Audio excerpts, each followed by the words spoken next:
बिस्मिल्लाहिर्रहमानिर्रहीम अस्सलामुअलैकुम। आज मैं आपको पाए साफ़ करने का बहुत ही क्विक और इजी तरीका बताऊंगी। पाए हमारे घर में या तो साबित आते हैं या कटे हुए पीस आते हैं, या तो बकरी के छोटे पाए होते हैं या बड़े पाए होते हैं। तो दोनों का साफ़ करने का एक ही तरीका है। और अच्छा ये होता है कि हम ईद के दिन कटवा के ले आए पाए, तो इतनी ज़्यादा टेंशन नहीं होती। घर में कटिंग करना भी एक मुश्किल मरहला है।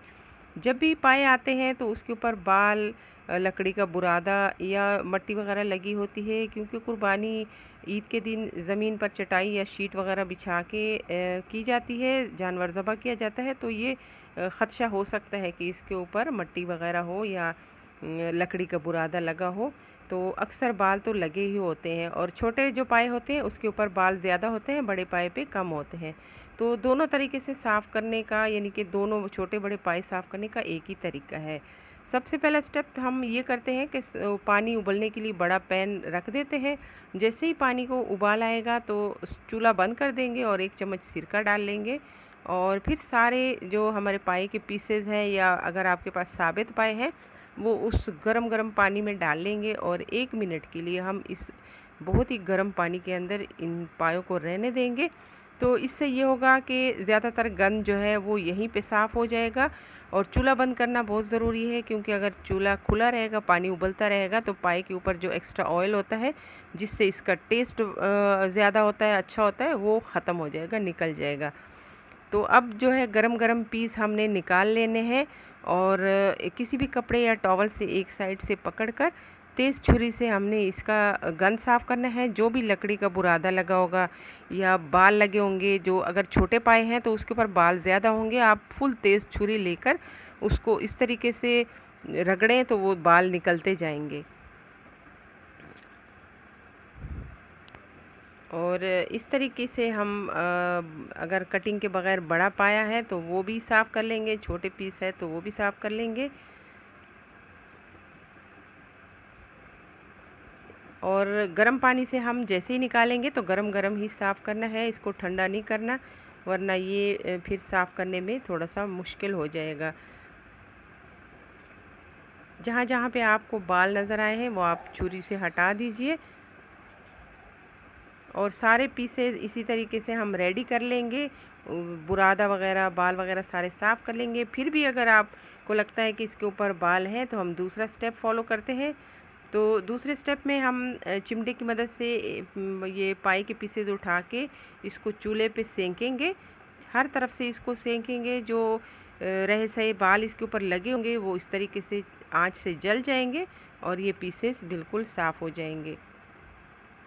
और आपको पता है कि सेक से, यानी कि चूल्हे, बाल फ़ौरन ही जल जाते हैं।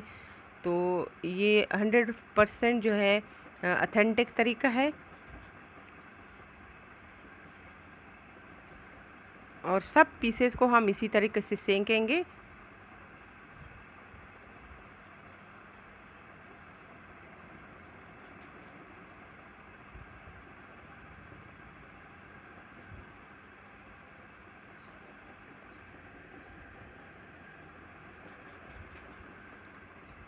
और अब ये सारे पाए के पीसेस हमने सेंक लिए हैं। तो अब इनका जो भी लगता है कि इक्का दुक्का बाल रह गए हैं, तो अब मैं आपको थर्ड स्टेप बताऊंगी। इसमें थर्ड स्टेप में ये है कि आप सूखा आटा जो है वो इसके ऊपर, पाए के ऊपर छिड़क दें। तो ऊपर थोड़ा थोड़ा पानी छिड़क दें ताकि हल्का सा गीला हो जाए, और फिर हाथों की मदद से इस तरह रगड़ लें। और जब हम आटे को पीसेस के ऊपर रगड़ेंगे तो अगर कहीं बाल लगने का एहतिमाल हो, आपको लगता हो कि कहीं ना कहीं बाल लगा हो, तो वो इस तरीके से हट जाएंगे। सब पीसेस के ऊपर हम इसी तरीके से हाथ की मदद से आटे को रगड़ेंगे, और इस तरीके से सफाई भी हो जाएगी और जो बाल वगैरह लगे होंगे वो भी हट जाएंगे।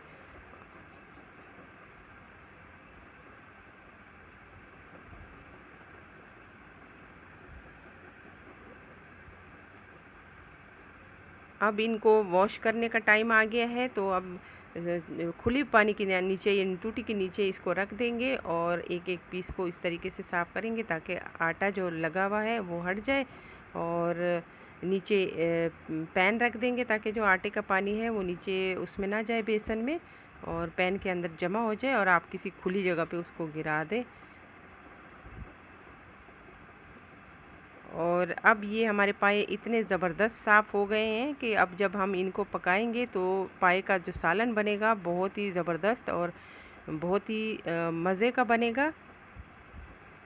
ये पाए हमारे बिल्कुल पकाने के लिए रेडी हो गए हैं।